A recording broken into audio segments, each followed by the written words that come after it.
Andrew Berry didn't blink. While critics dissected SHEDEUR Sanders' QBR and questioned whether he belonged in the NFL, the Browns GM made one thing clear. They're not building around numbers, they're building around growth. The game against Cincinnati sealed it. Sanders, under siege all afternoon, marched the Browns downfield in a high-pressure final drive that wasn't just about scoring, it was about proving he had what can't be measured. Decision-making. Command.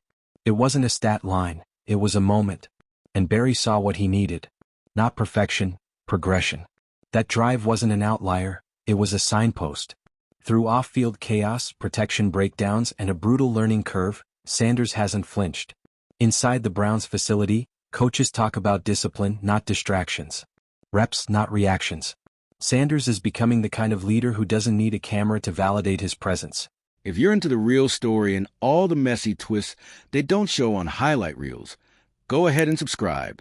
And if you're sticking around to see how this Browns QB chaos plays out, you should definitely be subscribed. Just a pocket collapsing and a game on the line. The numbers might lag behind, but his development is ahead of schedule.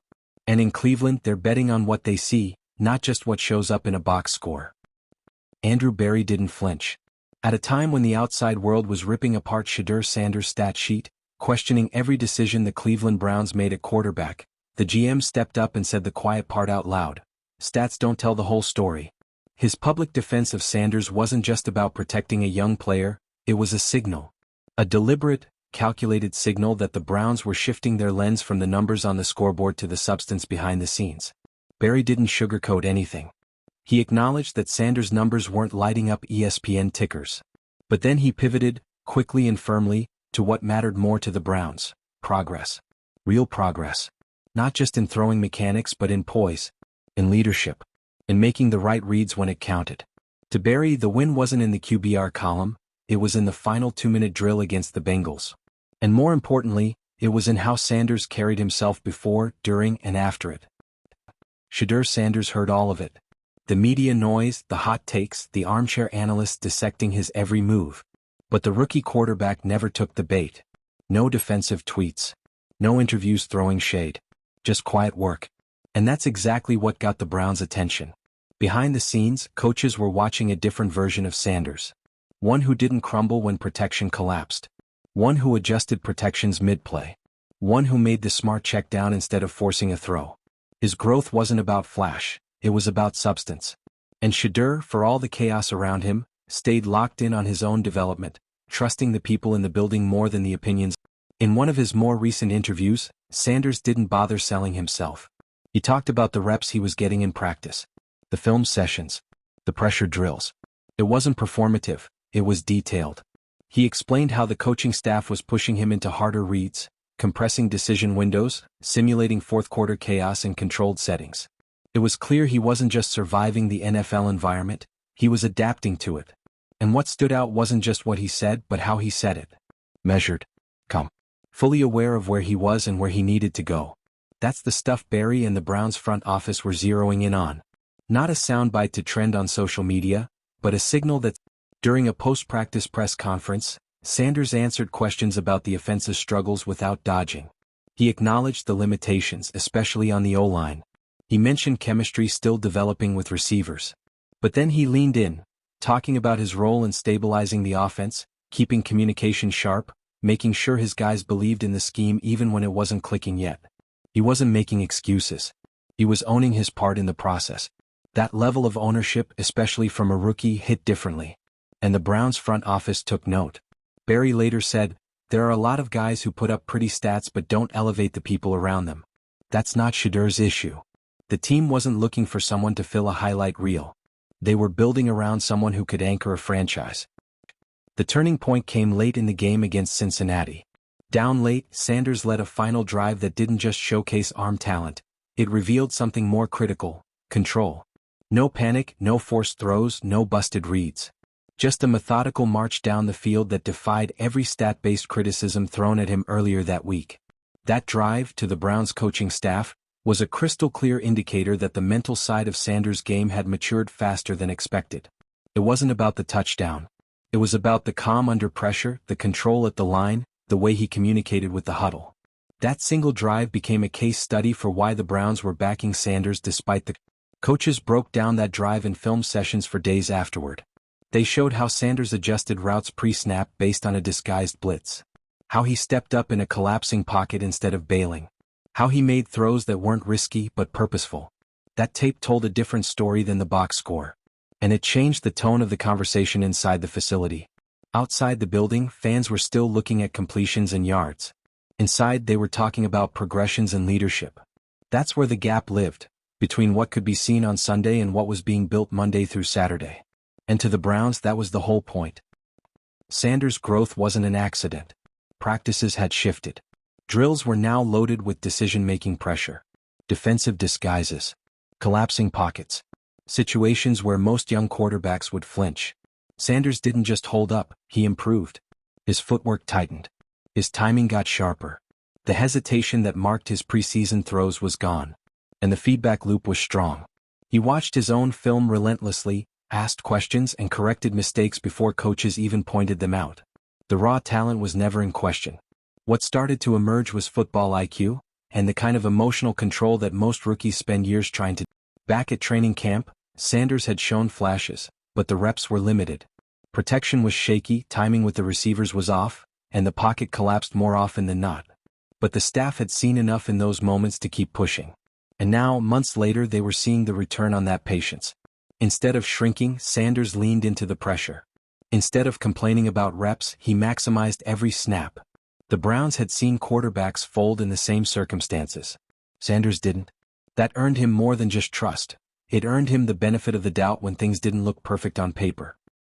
Kevin Stefanski, never one to exaggerate, echoed Barry's sentiment. He talked about leadership traits, how Sanders handled meetings, how he processed game plans, and how teammates responded to him. The intangibles, those elusive qualities that don't show up in analytics, were front and center in Stefanski's evaluation. He pointed to Sanders' ability to reset after mistakes, to rally the team after a stalled drive, to keep his energy consistent whether the Browns were up or down. That steadiness, Stefanski said, is what you want in a quarterback who has to face elite defenses every week. And for a coaching staff that's seen its fair share of QB chaos, steadiness was gold. Barry doubled down in later interviews. He knew the noise around QBR. He knew the criticisms. But he kept coming back to the same point. The environment around Sanders hadn't exactly set him up for gaudy numbers. The offensive line was patchwork. The weapons were still gelling. The reps were limited early. Yet through all of that, Sanders had held firm. To Barry, the growth under pressure mattered more than any stat. And the decision to back Sanders publicly wasn't about saving face. It was about drawing a line in the sand. The Browns weren't chasing a fantasy football star.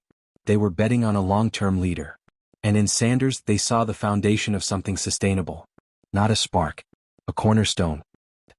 Weeks after the Bengals game, Sanders didn't claim to have arrived. He pointed to areas where he was still learning, managing tempo, speeding up progressions, trusting windows against zone looks. The humility was intentional, and it wasn't lost on the coaching staff. What he did emphasize was how each game was adding to his mental archive. He said, "It's not about one good drive. It's about what I take from that drive and apply next week and the week after." That's the difference between flash-in-the-pan success and long-term growth. And that's what the Browns kept circling back to. During team media availability, Sanders opened up just a bit more. He admitted the off-field noise had gotten to him early in the season. The criticism, the speculation about whether he was ready, the comparisons, it was a lot. But he also said that the moment he stopped checking those headlines was the moment he started playing freer. He credited Barry and Stefanski for creating a space where he didn't have to pretend to be perfect. That freedom, ironically, is what allowed him to settle in. No panic about being benched. No fear of being labeled a bust before his rookie year was halfway done. Just football. Just process. Practice reports began to shift tone. Instead of comments about hesitancy or rawness, reporters were noting Sanders' command of the huddle. Coaches were throwing complex blitz packages at him in 11-on-11s, and he was reading them in real time. The mechanical tweaks were paying off. His base was tighter and the release looked quicker. More importantly, he wasn't just reacting. He was anticipating. Throwing to spots, trusting timing, testing coverage without forcing the ball. And the defense started respecting that. The Browns' defensive staff even noted how much harder it had become to rattle him. That's not something you say lightly about a rookie quarterback in a high-pressure environment. Barry, when asked again about Sanders' performance relative to league averages, didn't flinch. He said, "There's a reason we evaluate tape, not just numbers. You can't measure situational poise or pre-snap control in a spreadsheet." He called the Bengals' drive a composure checkpoint, but made it clear that the real indicator was how Sanders responded afterward. That's when it clicked for the front office. This wasn't a moment, they were seeing a trend. And for a franchise that cycled through more quarterbacks than playoff wins in recent memory, the prospect of stability was a game-changer. They weren't just investing in Sanders because he was next up. They were investing because they believed he could be the last one for a while. Looking back on training camp footage, the contrast is obvious. Early August Sanders was a different player. You could see the second-guessing, the footwork inconsistencies, the hesitance to let it rip. He wasn't broken, but he was clearly learning. And it showed in his pace, his energy, even his body language between reps. But now, watching practice clips side by side, the difference is night and day. That camp version of Sanders is gone. In his place is a quarterback who walks into the huddle like he owns it, who asks questions during install meetings, who breaks down coverages on the sideline like a veteran. And none of that shows up on the stat sheet. Kevin Stefanski, never the type to hand out empty compliments, highlighted Sanders' leadership in team meetings. He described how Sanders was the first to speak up when a protection call broke down. How he took accountability in front of the room, not to earn points but because he believed in the process. Stefanski said, "When a guy takes control of his own growth, that's when you know he's serious." The locker room noticed too. Players started to defer to Sanders during chaotic moments, not because they were told to but because he kept things calm. That kind of respect doesn't come from hype. It comes from... At a recent post-game presser, Sanders was asked about being labeled a development project. He shrugged it off. "Call it what you want," he said. "I'm here to grow and win. That's all I care about." And that was that. He didn't argue with the label. He didn't try to justify anything. He stayed rooted in the same philosophy that had earned him the Browns' trust. Let the work speak. Let the tape show it. Let the game come to him. And if it takes time, so be it. The quiet confidence was impossible to... That confidence was on full display during the Bengals rematch. Even before the drive that flipped the narrative, Sanders was managing the game with control. Reading pressure, checking into runs, moving the chains. Nothing flashy but effective. He hit a crucial third-down pass on a dig route with a defender closing fast. He took a sack early but bounced back with a perfectly timed sideline throw 2 plays later. And when the game tightened late, he didn't force the issue. That was the moment everyone realized, this wasn't luck. This was growth. The sideline shots during that final drive told the whole story. Sanders wasn't wide-eyed or rattled. He was talking to his receivers, double-checking protections with the line, and giving nods to the coaching staff like he was exactly where he wanted to be. And the final completion, an 18-yard strike to convert on 4th and 6, was vintage clutch. Not because it won the game but because it showed complete trust. In the play call. In his mechanics. In himself. That one moment didn't silence all the critics, but it earned him something far more valuable inside the building. Full control of the offense. Barry wrapped it up perfectly in a follow-up interview. He said, "The way SHEDEUR handled that moment wasn't surprising to us. It just confirmed what we've seen every day. And that was the whole point. The team wasn't reacting to one good game, they were reaffirming months of internal belief." Barry emphasized again that this was a long-term vision. They weren't chasing a stat-line hero or a one-year wonder. They were building around someone who had taken every challenge thrown at him and come back sharper. And with each week, the locker room was seeing the same thing the front office had seen all along. During red zone drills the following week, Sanders kept showing it wasn't a fluke. He moved safeties with his eyes, dropped throws into tight windows, and delivered quick outs with perfect timing. Coaches amped up the pressure, shrinking the field, collapsing the pocket, but he stayed composed. He wasn't just surviving in practice anymore. He was controlling the tempo. Teammates noticed. The offensive line started communicating better. Receivers began syncing their breaks to his release. That's what happens when a quarterback takes command, it has a ripple effect. And in Cleveland, where instability at quarterback had defined the past decade, that ripple was starting to feel like a real shift. Kevin Stefanski's weekly availability had a different tone. He wasn't just defending his quarterback, he was aligning the entire offensive identity around him. He talked about how the playbook was evolving to fit Sanders' strengths. More quick game concepts. More movement reads. Less of a template, more of a tailored approach. It wasn't about building around a star. It was about building with someone who was growing. Stefanski praised Sanders' ability to self-correct mid-drive, something you rarely see in first-year starters. "We're not simplifying things for him," Stefanski said. "We're expanding them because he's earned it." That wasn't just a compliment, it was a... In a follow-up interview, Sanders explained what that expansion looked like. He talked about new route trees being installed, how he was calling protections at the line, how his input was shaping weekly scripts. "I'm not just running what's handed to me," he said. "I'm part of building it." And that mattered. It's easy for players to say they're leaders. It's another thing to be handed actual responsibility by the coaching staff. Sanders didn't chase it. He earned it. By staying late for film.